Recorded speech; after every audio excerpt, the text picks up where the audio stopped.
নমস্কার, চলছে চলবে রণজিতে আপনাদের সবাইকে স্বাগত। আশা করি সবাই ভালো আছেন। বামেদের যুব নেতাদের এই শরীরী ভাষাটা সর্বত্র ছড়িয়ে গেছে এবং এবিপি আনন্দের স্টুডিওতে এসে যে শরীরী ভাষা দেখালেন, যে চাঁচাচোলা ভাষায় মমতা বন্দ্যোপাধ্যায়কে আক্রমণ করলেন, এটাই দরকার।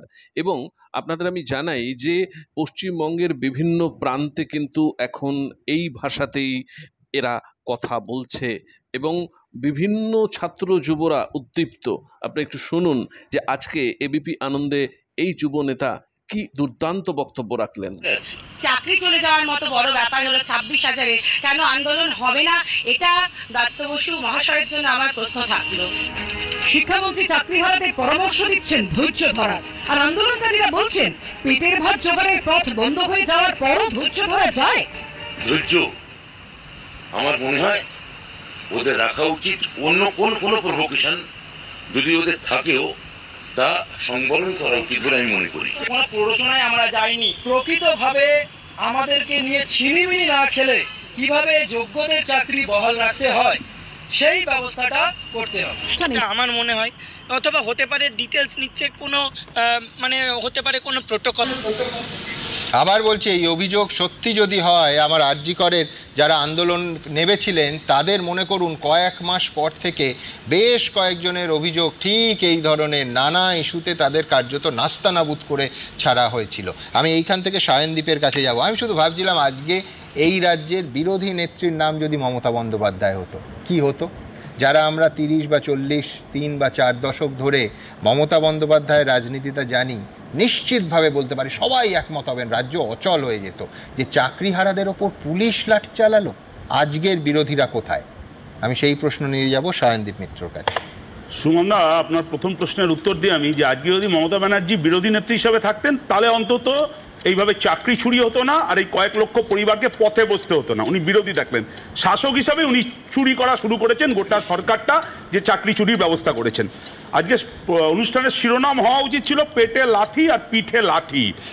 হিটলার ও জেনারেল ডায়ার এই ডিএনএগুলো মিলে তৃণমূল কংগ্রেস আর আজকে রাজ্যের পুলিশ এগুলো তৈরি হয়েছে। আপনি ভাবা যায় কি অমানবিক এই পুলিশ। প্রাইভেট পার্ট লক্ষ্য করে এই যোগ্য চাকরি প্রার্থীদের পুলিশ আক্রমণ করেছে, সেন্সিটিভ এরিয়ায় মেরেছে। আজকে আপনি বললেন যে এখন দেখা যাচ্ছে বাড়ি বাড়ি গিয়ে হুমকি দিচ্ছে। আরজি কর মুভমেন্টেও আমরা এই ঘটনা দেখেছি। নজরুল ইসলাম সাহেব ছিলেন, পুলিশের ম্যানুয়ালে কি আছে যে পুলিশ বিক্ষোভকারীদের বিরুদ্ধে লাথি মারবে? পুলিশের কোন ম্যানুয়ালে আছে, আমি নির্দেশ আছে কিনা আমি জানি না। আচ্ছা, পুলিশ যদি এই যোগ্য শিক্ষকদের সঙ্গে তৃণমূলের নির্দেশে যে ট্রিটমেন্ট করছে, এরপর যদি পাবলিক তৃণমূল এবং একই সঙ্গে এই দলদাস পুলিশের বিরুদ্ধে এই ট্রিটমেন্ট শুরু করে, পায়ে ব্যান্ডেজ হলে দিয়ে কিন্তু পালাতে পারবে না। গৃহযুদ্ধের দিকে নিয়ে যেতে চাইছে সরকার এবং পুলিশ, ভেবে রাখা উচিত। সুপ্রিম কোর্ট বলেছে এটা প্রাতিষ্ঠানিক দুর্নীতি, মানে এই প্রতিষ্ঠানের মাথায় যিনি আছেন তিনি এই দুর্নীতির সঙ্গে যুক্ত। এই মুখ্যমন্ত্রী পুলিশ মন্ত্রী, তার নির্দেশে পুলিশ এই বেপরোয়া হামলা চালিয়েছে, কোনো সংশয় নেই। যারা চাকরি চুরি করে কয়েক লক্ষ পরিবারকে পথে বসালেন আর লাঠি পেটা করছেন কারা? যারা যোগ্য চাকরি প্রার্থী। আপনি বলছেন যে ধৈর্য দেখাতে পারতো, ওই যে অর্ণববাবুরা বলছেন ধৈর্য দেখাতে পারতো। অভিজিৎ গাঙ্গুলি উনি মানে সুষ্ঠু সমাধানের ব্যবস্থা করতে পারতো। তো হাইকোর্ট সুপ্রিম কোর্টই তো সুষ্ঠু সমাধানের ব্যবস্থা করার কথা বলেছিল, রাজ্য সরকার তো যায়নি। 16 সাল থেকে এটা চলছে, 1 বছর ধরে। আমি বলছি লাস্ট 1 বছর সরকার সুযোগ পেয়েছিল অযোগ্যদের তালিকা দিয়ে যোগ্যদের বহাল রাখার জন্য। 20টা শুনানির সুযোগ পেয়েছিল শুধু সুপ্রিম কোর্টের সরকার, করেনি। কারণ যোগ্যদের টিকিয়ে রাখার জন্য সরকারের এত মরিয়া মনোভাব, এই যোগ্যদের থেকে তো মাল কামিয়েছে তৃণমূলের নেতারা। এখন যদি অযোগ্যদের থেকে তো মাল কামিয়েছে তৃণমূলের নেতারা।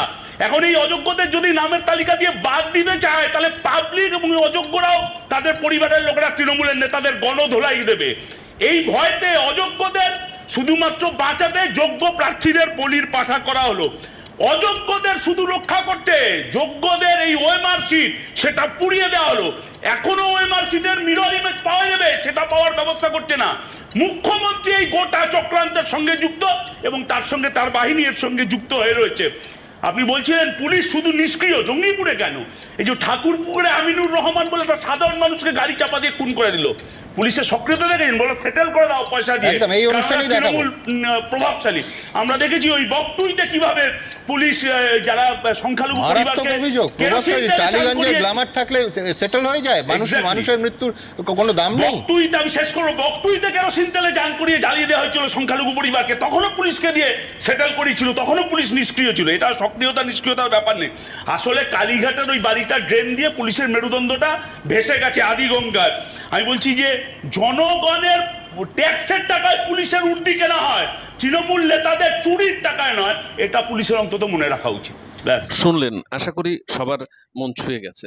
এবং আমি বলছি যে কুণাল, দেবাংশু এরা এই বামেদের যুব নেতাদের উপরে এতটা কেন খড়গহস্ত এবং প্রত্যেকটা জায়গায় তাদের কোনো না কোনো রকম ভাবে পুলিশি নির্যাতনের সামনাসামনি করতে চাইছেন, এই কারণে যে তাদের একটু ঘরে ঢুকিয়ে যেন দেওয়া যায়। কারণ প্রত্যেকটা জায়গায় জমি কামড়ে মাটি কামড়ে যেভাবে আন্দোলনে সামিল হচ্ছে, সে দেউচা থেকে শুরু করে আজকে আপনার বিভিন্ন প্রান্তে উত্তরবঙ্গ থেকে দক্ষিণবঙ্গে প্রত্যেকটা জায়গায় ছুটে যাচ্ছে মীনাক্ষীর নেতৃত্বে এই যুব নেতারা।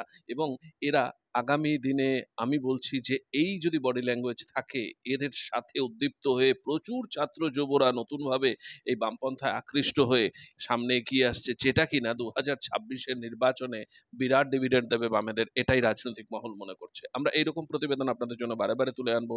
আপনাদের চোখ থাকুক, চলবে রণজিতের সাথে। ধন্যবাদ।